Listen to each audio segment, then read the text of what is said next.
Solid match. Okay, I've got 3 words. I've got an and, I've got an N, and a he. Amy, where'd you go? I let the pile take me. Oh, you guys building a gnat nest? Mind if we burrow? No! We're piecing together shredded documents. Can I help? I'm really good at jigsaw puzzles. I do them all the time. It's why my wrist muscles are so defined. But you can't be good or bad at jigsaw puzzles. It's just putting shapes together. Look, I got half a page. He is the one. Oh, Mike.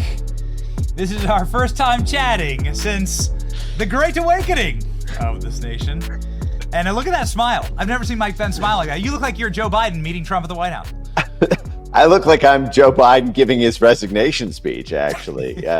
I've never seen Joe Biden smile that hard as the day Donald Trump defeated Kamala Harris.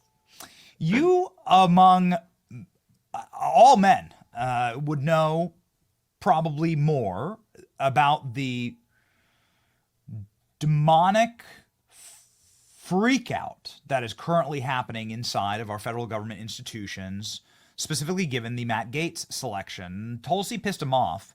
Pete Hegseth got him frustrated. But this Matt Gaetz decision has really sent them into the psych ward.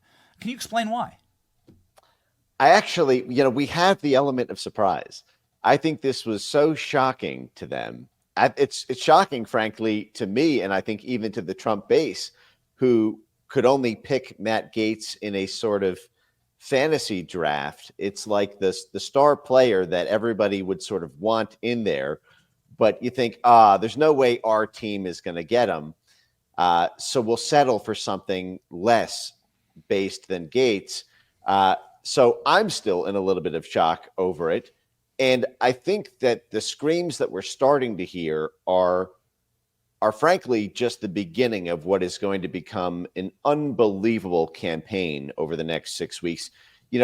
Frankly, and this is going to sound a little strange, but frankly, I don't want to say wish, but it may have been shrewder to have floated a more blob-like attorney general for 6 weeks, promising Gaetz on the back end this was going to happen, and then doing a last-minute switcheroo, because my concern is there is going to be a Dante's Inferno sized fire cloud rising out of the block of the DOJ building in Washington, just a few streets down from the Capitol building, because they are not going to allow a single book to remain intact with someone like Matt Gaetz there.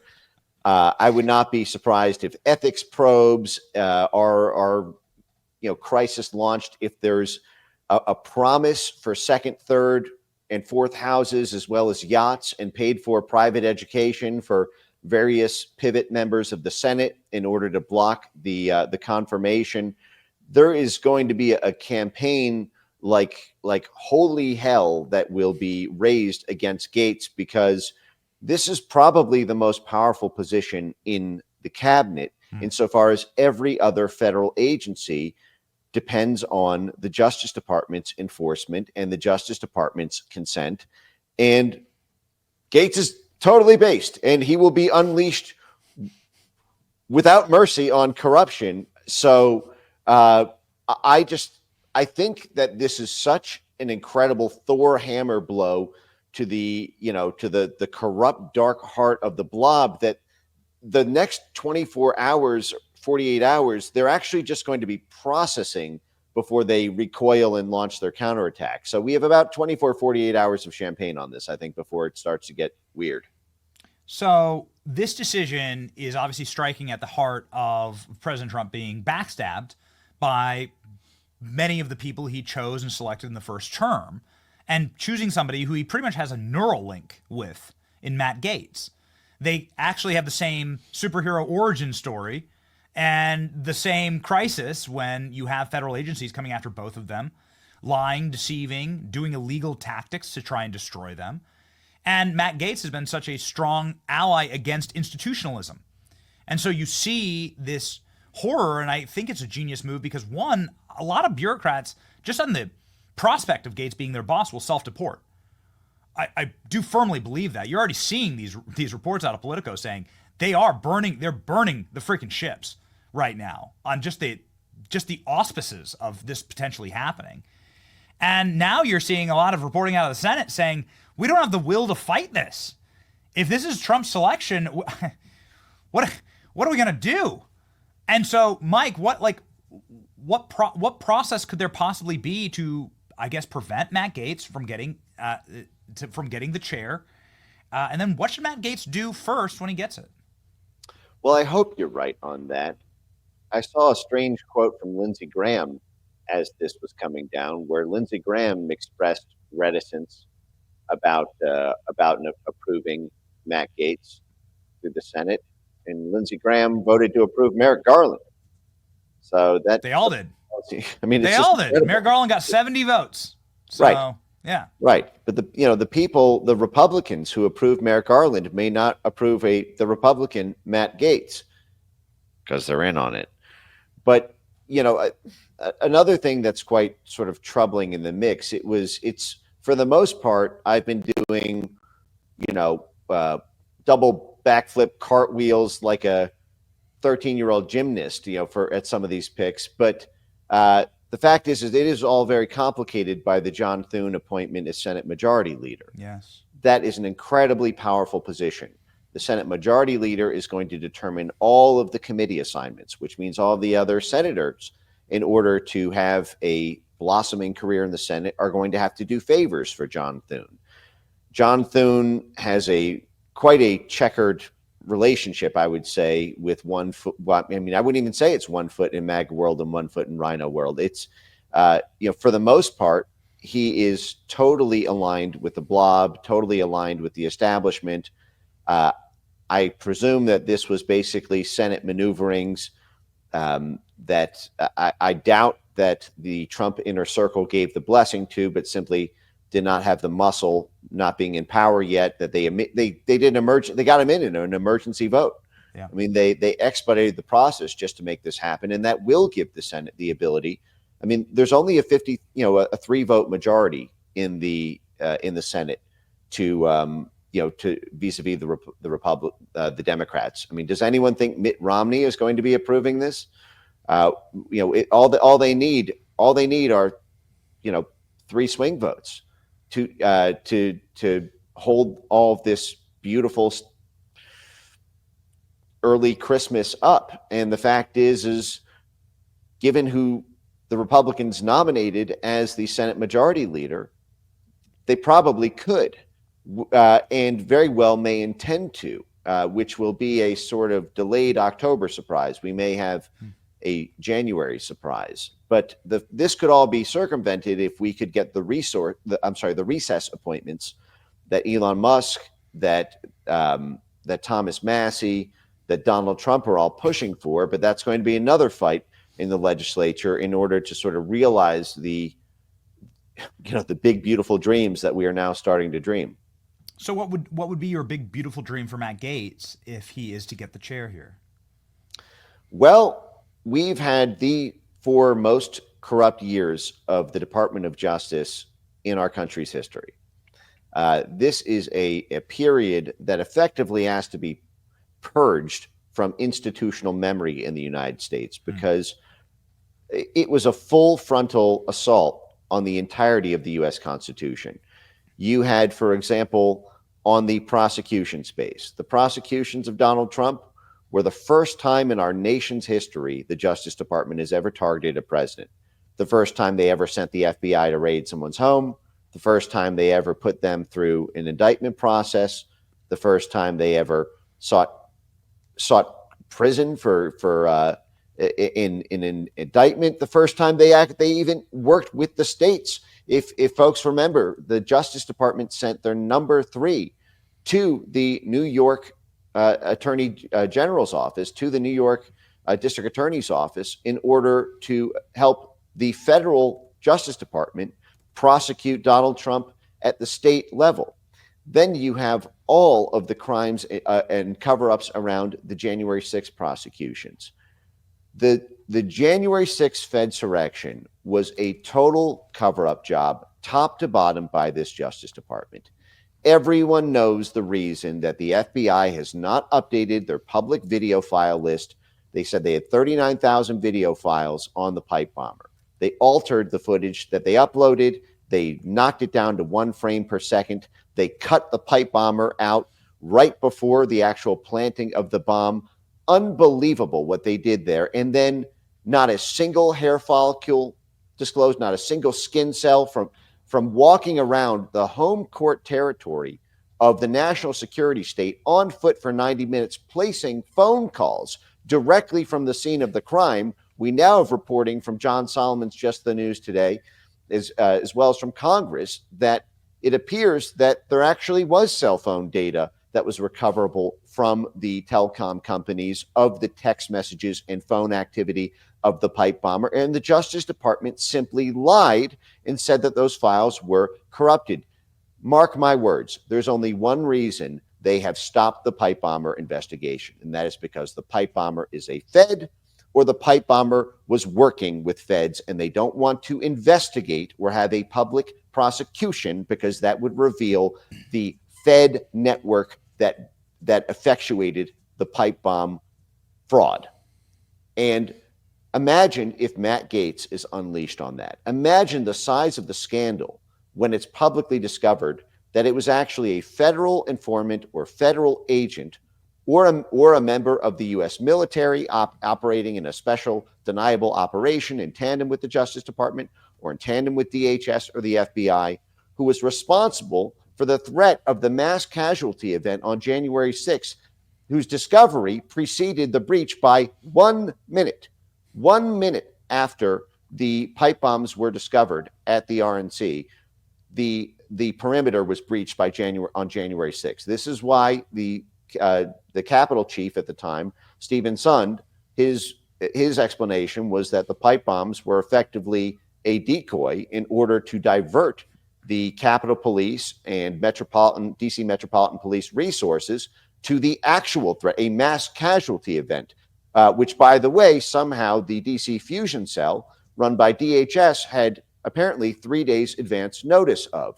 Insofar as they literally called all the hospitals around DC and said, stock up on extra blood because we're expecting a potential mass casualty event. And then somehow the acting Attorney General, Jeffrey Rosen, was 3 days before that same day, January 3rd, 2017, had ran a special exercise involving the DHS as well as military folks and FBI folks from Quantico, because they were expecting what they said a potential weapon of mass destruction at the Capitol on January 6th. Well, you know what the technical term for a pipe bomb is in Justice Department parlance is? It's a weapon of mass destruction. That is what the Whitmer Fed-napping plot folks were convicted of. So how did they know? How did the Justice Department know? Well, the fact is if you see smoke tonight lighting up your sunset, if you live in the DMV area, those are the files of January 6th. Those are the iDrives of the pipe bomber investigation lighting up the night sky. So there's going to be, there's going to be marshmallows and barbecue that the whole city will be able to stick a marshmallow out your window, and you will be able to have what's left of the January 6th files of the Justice Department tonight. I can't see a world where Trump wouldn't, let's say the Gaetz appointment gets fraught. Okay, worst case scenario. I can't see a world where Trump would appoint somebody who wouldn't do that, who wouldn't do the disclosures. So much of President Trump, his own personal interviews and then the interviews of people close to him, have been about disclosure and transparency. There's DNA on the cocaine found at the White House, Mike. There's DNA on it. Somebody was shoving their nose inside the cocaine. So you've been to the White House. You worked in the White House. I've been to the White House. You don't walk in the White House with cocaine. It's actually impossible unless you're like a family member. Well, unless you're on cocaine. Well, yeah, I mean, sure. So it's like they know, bro. Like they have it at Quantico. They know whose it was. They have DNA inside the cocaine.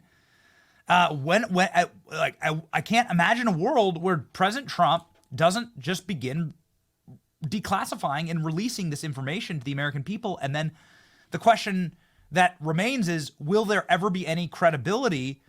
The credibility that will then be gone, right? The moment that you find out that the pipe bomber was a Fed, then all credibility for the Justice Department, the FBI, DHS, everybody, Homeland Security, Special Investigations, all these people, it's gone. It atomizes. In that moment, the moment somebody walks to a dais with a federal logo on it and says the pipe bomber was one of us, it's gone. It's atomizes, right? It is the Manhattan Project event. And then you must be. I guess the next question is, what happens after that? Because I think that's going to happen, Mike. I can't see a world where it doesn't. Well, if all the evidence is destroyed, I mean, what do you think all of the prosecutors and assistant prosecutors and third-party contractors are doing tonight? You think they're going to happy hour at 5 p.m. if they've been working the pipe bomber investigation, or do you think they're doing the marshmallow party? I think we all know the answer to that, and I think that they are going to make a strategic calculus. Data's never fully gone, man. The data's never fully gone. I don't know. Well, man. the FBI has a lot of tricks on this. If folks are familiar with the famous iDrive and the ability to simply shift files into a sort of temporary database that then evaporates. They've done this many, many times. It's why I always say the FBI is where evidence goes to die. They have one very special skill, which is destroying evidence. If you ever wondered why it is there were 23 video cameras around the Oklahoma City FBI building in 1995, and you've never seen footage of the Oklahoma City bombing explosion, you've seen the after picture taken by third-party reporters. Well, when Jesse Trentadue brought that case against the Justice Department, they claimed all 23 of the cameras magically malfunctioned, and they were moved over into a secret iDrive that automatically deleted the remaining footage. The same thing with the malfunctioning of the tapes, for example, with the Jeffrey Epstein story, the same thing. I mean, there's so many examples of this. It's crazy. If folks want to watch a great documentary by CNN on Whitey Bulger, the famous head of the mafia in Boston, who was revealed to be an FBI informant the whole time, which was why he was allowed for 30 years to run the entire organized criminal network in Boston, the FBI actually kept two separate sets of records. One which had his crime sheet, and this is the one they disclosed to Congress. And then 30 years later, it turned out that the actual special agent in charge of the Boston FBI field office had the same document they gave to Congress, but with an addendum at the end about all of his federal informant status and everything that he had done there. So this is like an Enron-style accounting fraud, where they keep multiple sets of books and they can hand one to one person or to the inspector general or to Congress, and they can say, these are our files, and they look like files. But the fact is the people who are in the small compartmentalized top secret, above top secret, TSSCI class, they will have the actual files with all their dirty little deeds. And those are the ones I suspect that will be lighting up the night sky in D.C. I will say one other thing, which is that I hope that you're right about the loss of credibility that should come from the public disclosure of the sheer scale and magnitude of the January 6th Fed surrection, potentially the Epstein investigation, which the previous attorney general happened to have a very direct connection with, given that Bill Barr was effectively family friends with the Epstein family and had come up in his career by working directly at the CIA, being put through law school effectively by the CIA, and then being the CIA mop-up man for Iran-Contra and after. But the fact is, time does do strange things to let the air out of the whoopee cushion slowly. I mean, the fact is our new nominee for the Secretary of State, Marco Rubio, I just posted this on my X timeline today, was publicly saying that Russia bombed their own pipeline, the Nord Stream pipeline, as those events were happening. Now, Marco Rubio was the chairman at the time of the Senate Intelligence Committee. He oversaw the CIA. He was also on the board of the Senate Foreign Relations Committee overseeing the State Department. But so he surely knew what the CIA records were around the Nord Stream pipeline. We now know, thanks to not just the German, the German National Police that disclosed the Ukrainian diving teams that blew up the Nord Stream pipeline, but we now know that the CIA had at least advanced knowledge, because the formal story now told by the CIA to the New York Times is that we knew the Ukrainians were going to blow up the Nord Stream pipeline. We tried to stop them by sending a message to a general, but the general didn't deliver it to the diving teams. So Marco Rubio knew that it wasn't the Russians. Marco Rubio knew it was us. That should be a massive scandal. The fact is time does strange things. If that had happened in the moment, if the week after, or 6 months after, or a year after even, that New York Times article had come out, that German police investigation with the indictments had come out, that would have been a massive scandal. But 3 years later, 4 years later, things sort of mellow out. puff. Yeah, exactly you have to catch them in the act.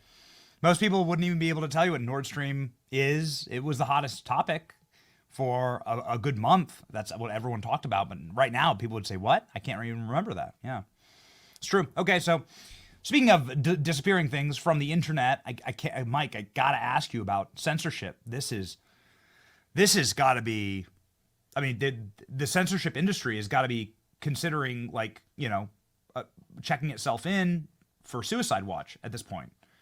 There's no way, can you talk me through that landscape right now? You're hearing a lot of saber rattling from incoming administration being staffed by guys like Elon Musk about government-funded censorship regime. Where do they stand right now? Cornered dogs do desperate things. And what you're going to see is actually an attempt to upscale the censorship by tapping into very, very dark sources to do it. So I'm expecting a twofold strategy in the months and years ahead. Internally within the U.S., you are going to see states attempt to do what was previously attempted to do by individual federal agencies. So I expect to see the states of California, Illinois, New York, Washington, Oregon pass a flurry of state-level legislation simulated after this, sort of AI. If folks remember, the state of California attempt to make it a crime to post a meme that had AI satire around elections. You're going to see already California has passed what they called, transparency and accountability laws for social media in order to get internal access so that they can do disinformation monitoring and to flag to the state effectively hate speech incidents so that there can be a real-time monitor on those sorts of things. Basically, they're going to, and combined with other initiatives around digital resilience, media literacy, information integrity, in order to make those states inhospitable or effectively make that information inaccessible in those states. For example, the mandatory media literacy laws passed in California, Illinois, and New York last year make it mandatory in K through 12 school for all students in all public schools to go through these mental brainwashing courses where they're told that they are not allowed to cite Breitbart News, they're not allowed to cite the Benny Johnson Show, they're not allowed to cite OAN or Tim Pool or you name it, because those are low credibility news sources. And so you need to report to the teacher what news sources you're going to cite in advance. It's not about literacy, can you read or not? It's about, are you reading the right sources of media? So that is now already mandatory in those states by law. And what you're going to see is an upscale of the infrastructure on top of that in order to effectively pick a market winner in the social media space. That may be, for example, something like Mark Zuckerberg's Threads, or it could be something like Blue Sky, the Twitter alternative, or it could be, it could just be simply YouTube style, confines. They will try to find a market champion who censors the Trump movement, who censors the populist movement, who censors the Elon Musk network, and make that the only thing accessible on public Wi-Fi, make that the only thing that in a public institution you are allowed to cite or refer to as evidence in research papers. You're going to see all those little tricks on the inside. But most significantly, they are going to go straight to Downing Street. They're going to go straight to the UK Foreign Office, and they will run back on steroids the operation they ran after Trump won because of social media the first time in 2016. This is what I always call the transatlantic flank attack.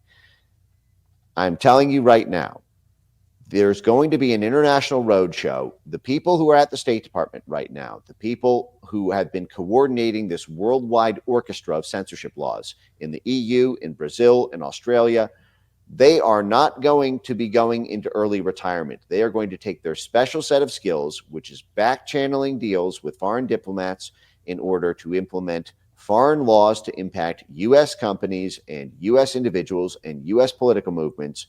And they are going to be cutting deals. They will be using George Soros money for that. You'll be using the whole influence, DNC money machine, and they will be doing shadow diplomacy with Europe, with Latin America, with Australia, with Central Asia. They are going to try to balkanize the planet, and they will impose exactly the kind of penalties on X and on Facebook if Zuckerberg decides to free the Meta.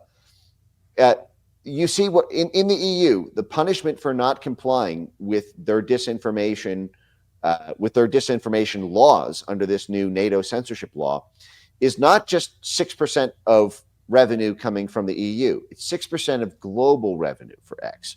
So every dollar of premium that's sold here in the US, every ad sale that X generates as revenue here in the US or in Tunisia or in Zanzibar or in Colombia or on the moon, if Elon is able to establish this is an interplanetary fine essentially, and 6% of it, that is absolutely massive. That's approximately the average profit margin of a blue chip company.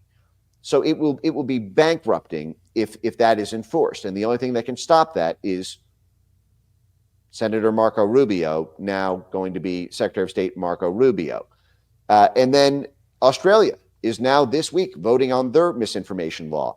Oh, the model legislation for that, by the way, was written by First Draft, which is the technical implementer of the State Department's primary censorship program. So effectively, the U.S. State Department set up Australia's misinformation law. I should note it gives godlike powers to their Australian e-safety commissioner, who publicly bragged that she was recruited to be a CIA operations officer right out of college. So you have an American CIA track head of censorship in Australia, and an Australian censorship law that was effectively written, the model legislation for it was written by the technical implementer of the SEPS program, the main censorship program at state.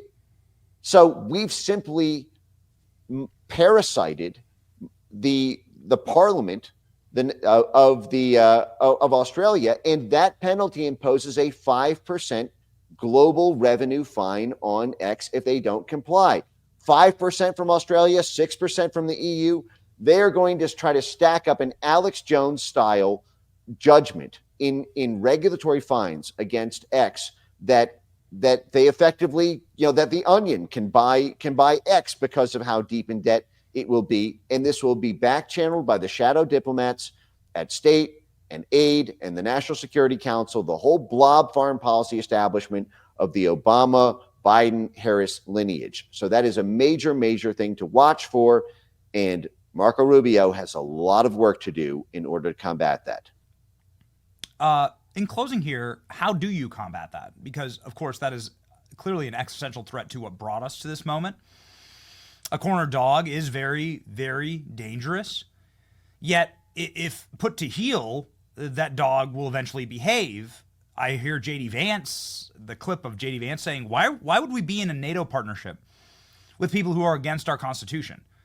That's antithetical to being in a military partnership with somebody if they stand against your core values, including your First Amendment. So that seems like a pressure point that could be easily operable. Major one. The fact is free speech diplomacy has been at the bedrock of our diplomatic and intelligence and statecraft toolkit for now coming up on 80 years. We have long used the carrots and sticks of the American empire to influence the domestic legislation of foreign countries to make them more consistent with American values. For example, on the carrot side, there is $50 billion worth of aid that is distributed every year by USAID. That goes to Brazil. We spent $220 million giving aid to Brazil.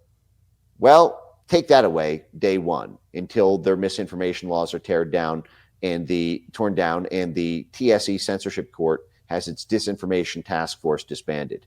Then you have trade. You have billions of dollars in trade. You have tariffs. You can do it by industry. You can do it by energy. There are all sorts of things that you can log roll in order to make them wealthier and improve their economic development by deepening ties if they get rid of the speech restrictions. And there are all sorts of ways to apply sticks, such as through sanctions, such as through renegotiation of existing treaties, existing trade agreements. I would say you may even go farther than such things as participation in NATO, unless the EU Digital Services Act removes its disinformation compliance, which, by the way, should be the day one negotiating posture of the White House, of the Defense Department, of the State Department, of USAID, of the intelligence services, because it's way more important for us to be in NATO to them than for them to maintain this barely a year old in terms of its operation disinformation compliance component of a EU regulatory law. These are major institutions who are afraid of major surgery. But it's not like the entire institution is corrupt in many of these cases. Oftentimes, it is just a rogue cell. It is a small part of it that started off as a cancer, in the earlobe, or a cancer, in some inflamed lymph node in an armpit, but it's turned into a cancer that is metastasized into the brain and the lungs.